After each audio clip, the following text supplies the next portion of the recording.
Good morning, everyone. So today I'm going to talk to you a little bit about food waste in schools and how an educational program has helped reduce food waste for food service workers. And so, like Jill mentioned, I work for Rutgers Cooperative Extension. And what Rutgers Cooperative Extension is the outreach arm of Rutgers University. And so Rutgers is the state college or state university of New Jersey. And through the USDA's NIFA Foundation, we receive money to help provide education to the community. And so my office is actually in Passaic County. It's in Wayne, New Jersey. And so I work in Passaic for a lot of different things, including food waste and food insecurity are two kind of my main things that I'm interested in. And I have my email here, and I have it also at the end because I'm really interested in collaboration. And so if you're thinking about food waste, if you're thinking about food waste in institutional settings, or if you're interested in food insecurity, like President McDonough talked about with students being food insecure and the issue with food waste and food insecurity, it seems like it's oxymoron. It doesn't make sense to have both in the same place, but actually this is the case. And so we'll talk a little bit about that. So during this presentation, we'll talk a little bit about food waste as a major environmental issue, which I'm sure you all know because you're interested in the topic. However, we'll just do a brief overview, and then I'll also describe some of the projects that we've been doing on cafeterias to nudge them to reduce food waste. And then finally, I'll identify some of the gaps in the research and next steps for all of us to take.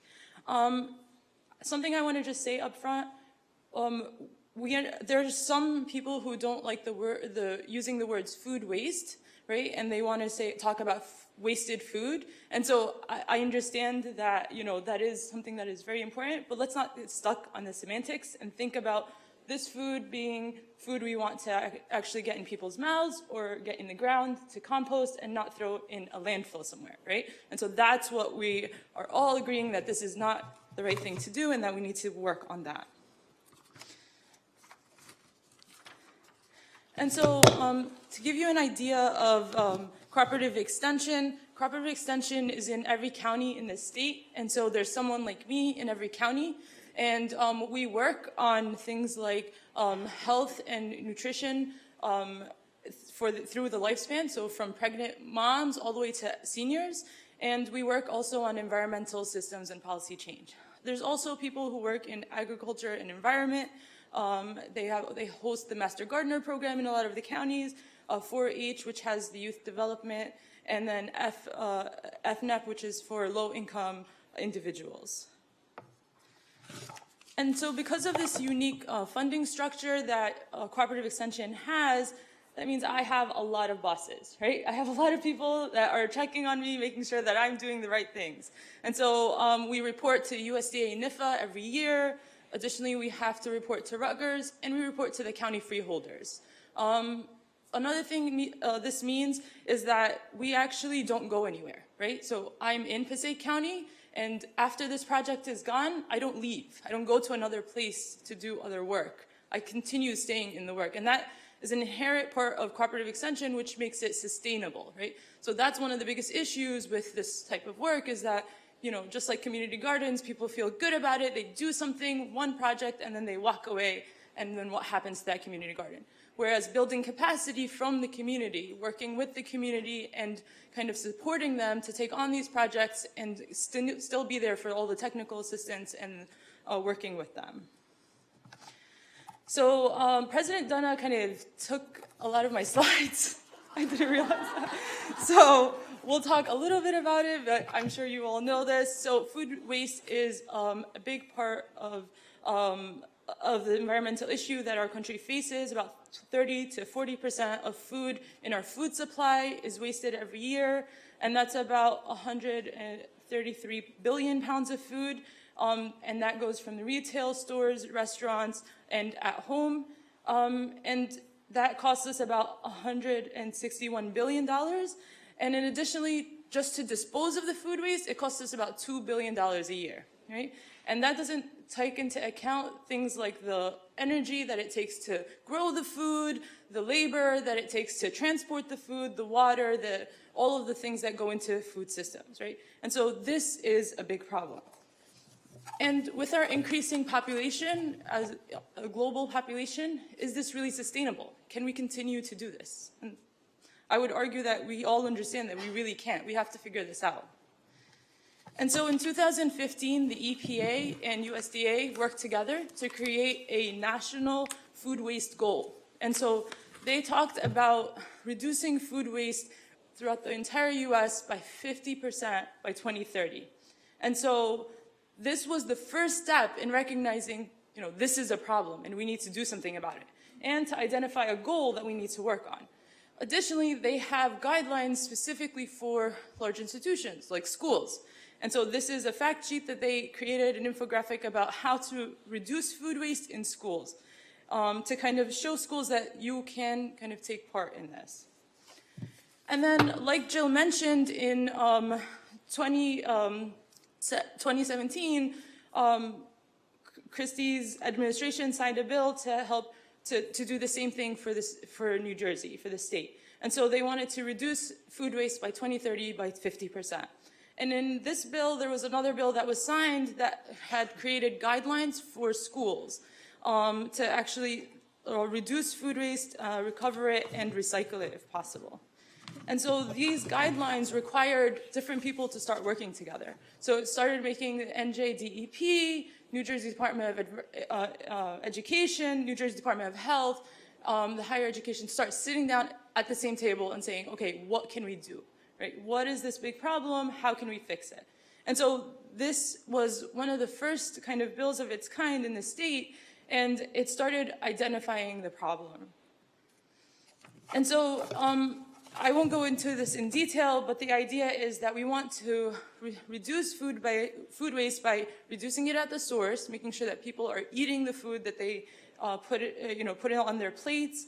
We want to feed hungry people, and so donating food that isn't going to be eaten. If people can't eat it, then animals should eat it, right? And so donating food scraps for like pig farms and animal farms. And then if that's impossible, then using it in industrial uses, composting it, and we don't want to put it in a landfill. So basically, we want to use all of the other options instead of kind of putting it in a landfill, which is currently the pyramid is inverted. And so most of what we do is throw it in the landfill, right? And so we want to do the opposite. And so, like I mentioned, I work with Cooperative Extension in Passaic County, and Paterson is the county seat. It's the largest city in the county. It's the third most densely populated city in New Jersey.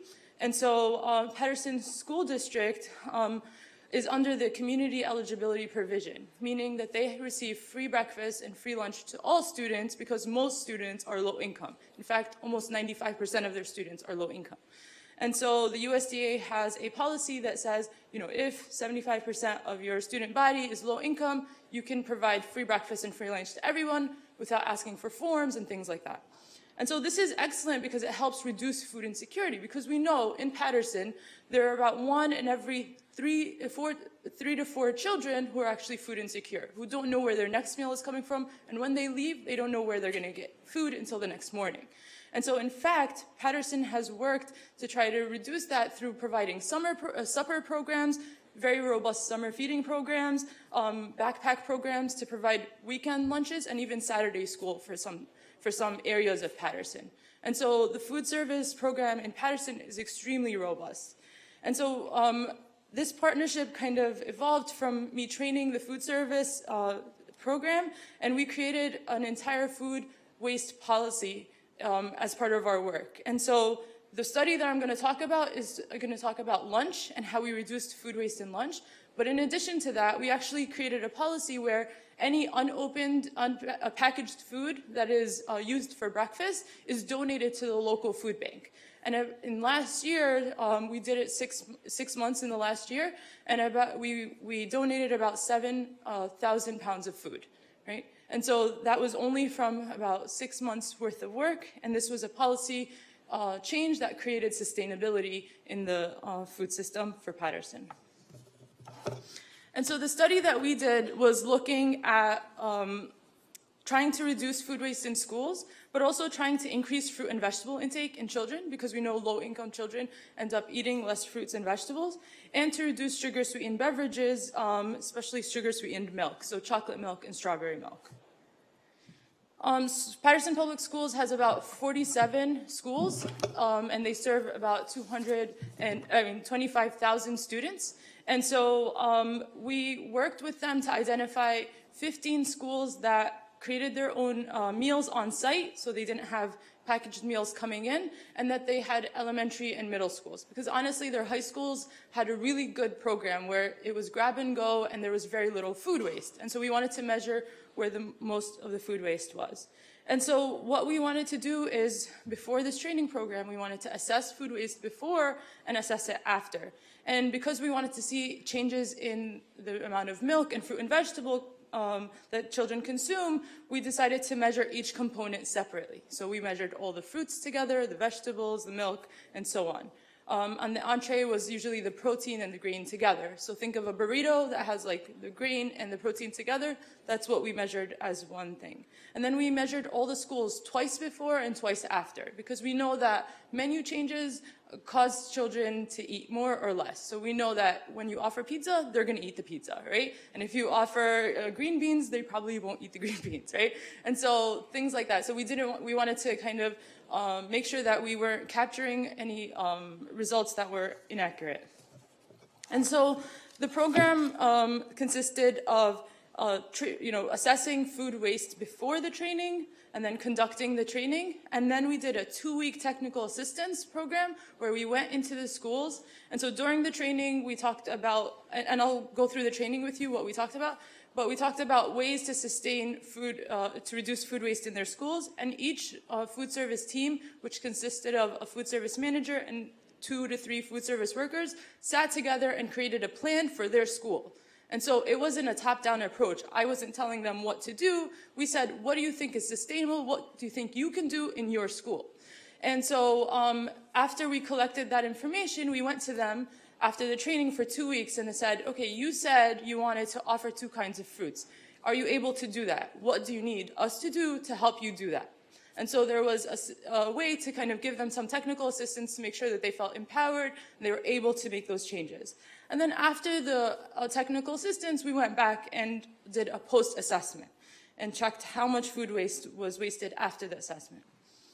And so the training program consisted of 3 main things. The first thing was the Smarter Lunchroom movement program, which I will discuss.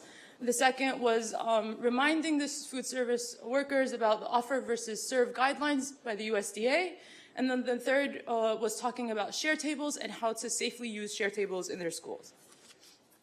And so the Cornell Center for Behavioral Economics and Nutrition came up with this idea of the Smarter Lunchroom movement, where they looked at behavioral economics to try to reduce food, increase fruit and vegetable intake and reduce food waste in schools. And so the premise is that, normal economics, general economics talks about rational choice, that every decision we make, we weigh the pros, the cons, and then we decide.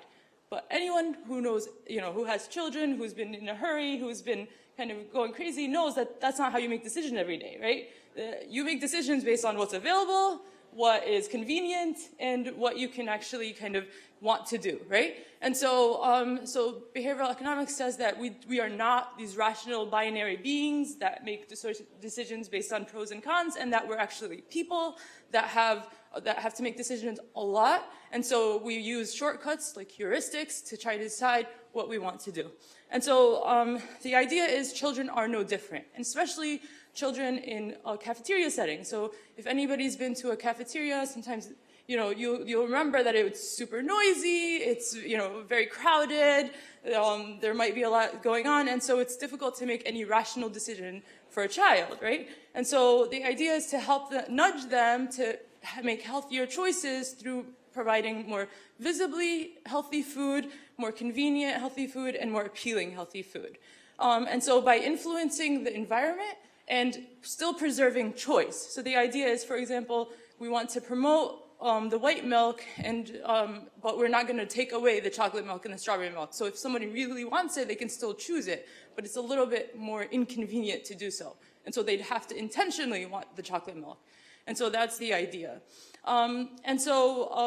This idea of changing the environment and how it changes our habits and our behaviors is the premise behind the Smarter Lunchroom program. And so I'm going to go through some of the things that we did with the Smarter Lunchroom program, but note that it's much larger than what we did. So there are a lot more strategies that you can incorporate, but we focus on food service, and so that's why we used these strategies. And so one of the strategies is focusing on the fruits. And so things like offering multiple kinds of fruits, at least 2 kinds of fruits at the tray line. And all of the pictures with the strategies are actually pictures of our schools, our Patterson schools. And so you could see, generally before the intervention, the schools used to have only 1 kind of fruit, 1 kind of vegetable, 1 entree, and like 1 extra entree for people who didn't want the main entree. So usually it was a sandwich was the second option. And so now when you come into the cafeteria and you see all of these fruits, so one day you might want a banana, the other day you might want an orange, and so you have the option of choosing. Also providing sliced and cut up fruits, and so sometimes we'd see, especially for kindergarten, 1st grade and 2nd grade, where they're still working on their dexterity, they're not sure how to open, they're uncomfortable with opening fruits and vegetables, and so they might pick up the apple or pick up the orange, but they don't know how to eat it, right? And so providing that cut up fruit and can help improve them eating the fruit and reduce food waste at the same time. Also providing things in attractive bowls, thinking about these students as customers versus just, a conveyor belt kind of system. And so thinking about making things more appealing, providing fruit of the day, and even calling fruits like fun names can help kind of improve some of the food waste with fruit. Another thing we did with vegetable was similar, so offering multiple kinds of vegetable, offering hot vegetables and cold vegetables, right? And so a lot of children might not want like steamed green beans, but they'll eat them raw. Right? And so that's something that we learned that we need to provide as an option. Another thing we can do is offer like salsas or kind of condiments with our vegetables. And so just like an adult would want to dip something in carrots, children are the same way and they have the same palates. And so to recognize that. And incorporating more vegetables in the main dish, like the entree, can help make sure that the kids eat their vegetables. So if it's in the main entree and in the side entree, then they're being exposed more and they're eating more. And then offering self-serve kind of seasoning bars. So we're actually starting this year, where we're providing like a kind of a sidebar where you can add some seasonings like oregano or basil or some hot peppers, something that, to make the food more appealing. And then finally, having taste tests every once in a while. And then for the salads, we wanted to provide prepackaged salads available to children where they can just grab it and go. Sometimes self-serve, is a little bit harder for the younger kids. And we wanted to experiment with different kinds of salad, right? And so you can see that we have like a carrot salad with raisins. We have like a Mediterranean salad. And so the kids really loved the carrot salad with the raisins because it was kind of sweet, right? And they wouldn't expect that from a carrot salad. And so they might not eat carrots steamed, but they'll actually eat the carrot salad, right? And so that was one way that we helped do that. Also, we also worked to reduce the sugar consumption in milk, and so we wanted to put the white milk in front and the chocolate and strawberry milk in the back. And so the pink milks in the front are actually low-fat milk, and then the blue milks are the fat-free milk. And so if you wanted a chocolate milk, you can easily get it, but you have to reach over the whole, the low-fat milk. And so by just doing that, making it a little inconvenient, we were able to help reduce sugar-sweetened beverages, and I'll show you how much. Also including white milk in all of the refrigerators, making sure at least 1/3 of the refrigerator is white milk, and displaying it in cool containers. And lunchroom atmosphere is important, right? And so one of the things we did was we talked to the food service staff about how these students are actually customers, right? And how we need to make sure that if you worked at McDonald's, you wouldn't just kind of slap something on their plate and let them go, right? You would greet them, you would see how their day was, you would ask them what they want. And so giving some of this customer service training that we did with food service was really helpful. And so this was one of our food service workers who was very reluctant in the beginning, trying to, she was very skeptical, but she was kind enough to pose for me for this picture. And also providing attractive kind of posters all over the lunchroom, showing celebrities eating healthy food, providing the menu in like a very colorful and visible way, and decorating the lunchroom with even things that the student body created. And so a happy staff does equal happy students. And that was really important for us to kind of talk to them about.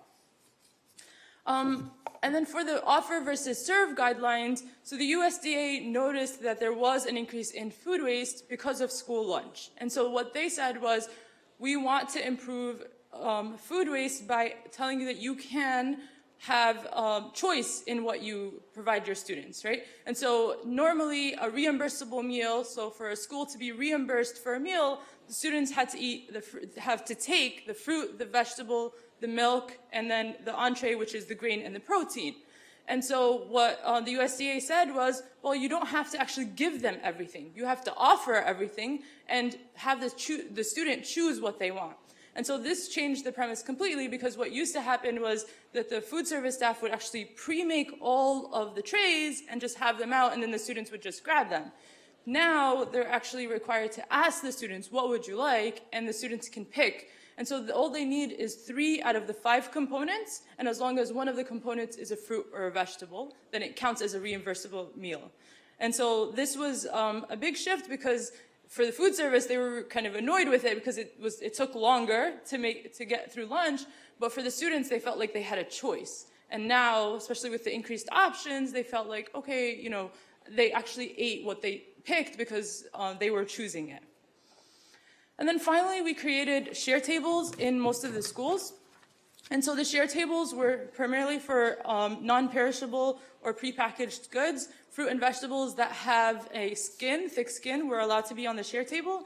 And then for milk, cheese, or any cut-up fruit that had to be time and temperature controlled, we asked that they would be put in ice baths or things like refrigerators. And so so let's say a student picked a food that they wanted, but they ended up not being full and not wanting to eat it, they could put it on the share table and another student can pick it up. And we actually got the idea from while we were doing the pre-assessment, students were watching us throw out the food after we'd wait, and they'd say, can I have that?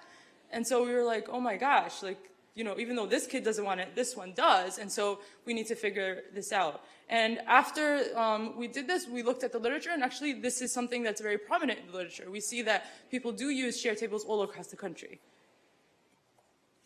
And so we measured, like I mentioned, the 15 schools. The blue is the pre-measurements and the green are the post-measurements. And so you could see, we basically measured the same amount of trays for each school. And basically we measured 30% of each school, because some schools were really big, some schools were really small. And so we measured 30% of each lunchtime period. And so we wanted to see if there was a difference in meal type. So remember how I said in the entree, there's usually the hot entree, and if anyone doesn't want the hot entree, they can get a sandwich. And so this was option number 1 is the hot entree, the regular meal, and option number 2 was the sandwich. And so we wanted to see maybe the difference that we see in food waste was because more people had sandwiches, right? But we can see that the numbers are pretty comparable. It's 93% initially took the hot meal, and 92% took the hot meal in the second visit. Now let's look at food for milk choice. We actually see so the blue is the pre-assessment, the first time we checked before the intervention, and the orange is after the intervention. And so we see that there was a decrease in chocolate milk by about 11%. And an increase in low-fat milk by 58%, right? And so there was definitely, just by making it a little inconvenient for them to drink the chocolate milk, we see that it dropped. and that low-fat milk actually increased. We did see a slight 6% increase in strawberry milk, and we did see a decrease in low-fat, fat-free milk. So, so that was kind of the results for that. So before the training, what was the food waste like? So this is based on the 30 visits that we did with the 15 schools. And so we found that for the fruits, they wasted about 530 pounds of fruits and 570 pounds of vegetables. And the most waste we saw was in the milk. So 902 pounds of milk were thrown out. And so what we saw was mainly they drank a little and then they just kind of threw it out, or honestly, we threw out completely unopened cans of, boxes of milk. And for the grain and protein, we saw about 471 pounds of waste. So what does this mean? So in our 30 visits, we weighed about 2,473 pounds of food waste altogether. For the district, that's about 84 pounds per school per day. In a district of 46 schools, that's a lot, right? And so for each school, there's 180 days of school, that's about 14,000 pounds that's wasted. And for the district, which is 46 schools, it's about 623,000 pounds. And this is one city in one place, right? Now think about food waste across the whole entire state in every single school district. Right?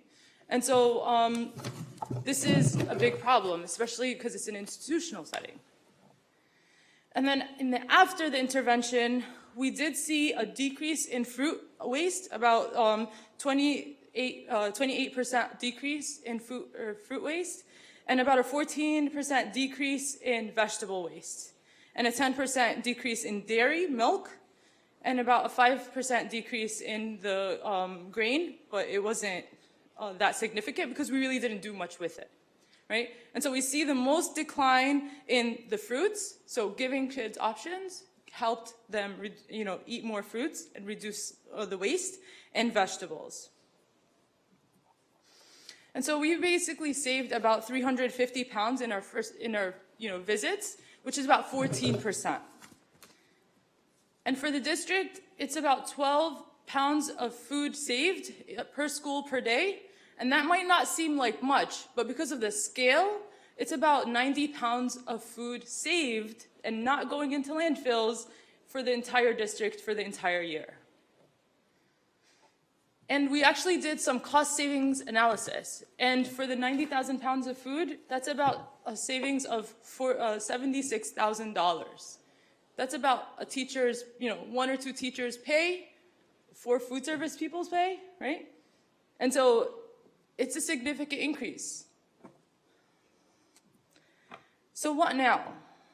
We're currently, actually, as we speak today, we're assessing food waste in the schools again, right? So we're trying to see 1 year out what happens, because this happened last April. And so we're trying to see the effect of the training and was it sustainable? My guess is it's not. We need to train them every year.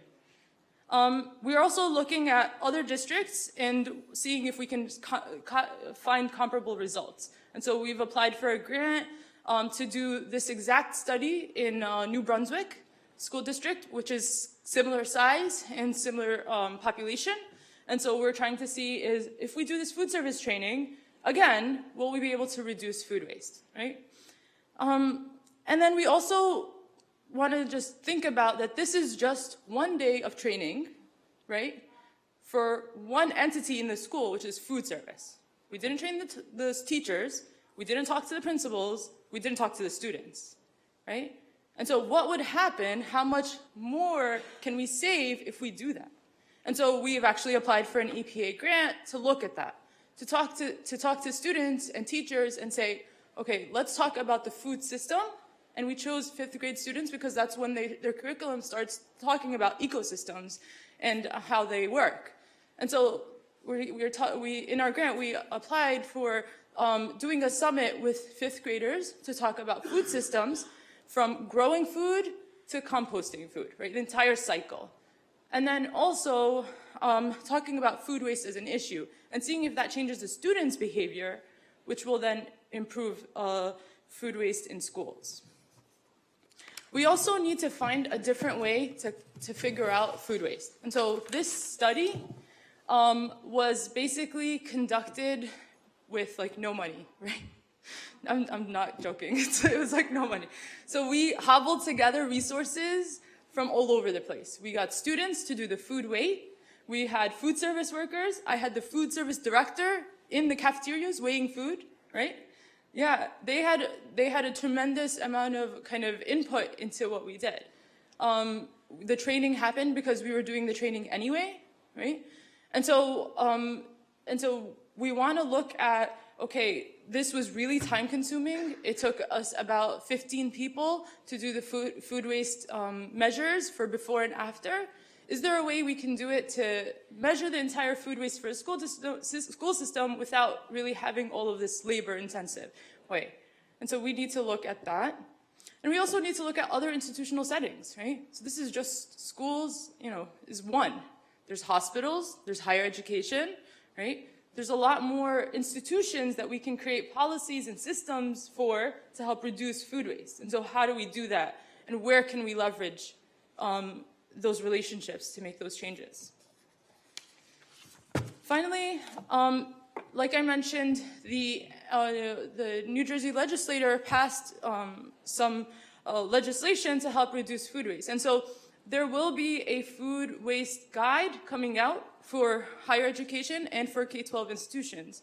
And so this will be available to everyone to use to learn about how they can measure food waste in their schools and what we can do to reduce it. And so in the legislation, it says that we need to reduce food waste by 2030 by half, right? But we don't even know how much food waste we currently have, right? And so there needs to be some sort of baseline assessment before we can figure out what we're gonna do.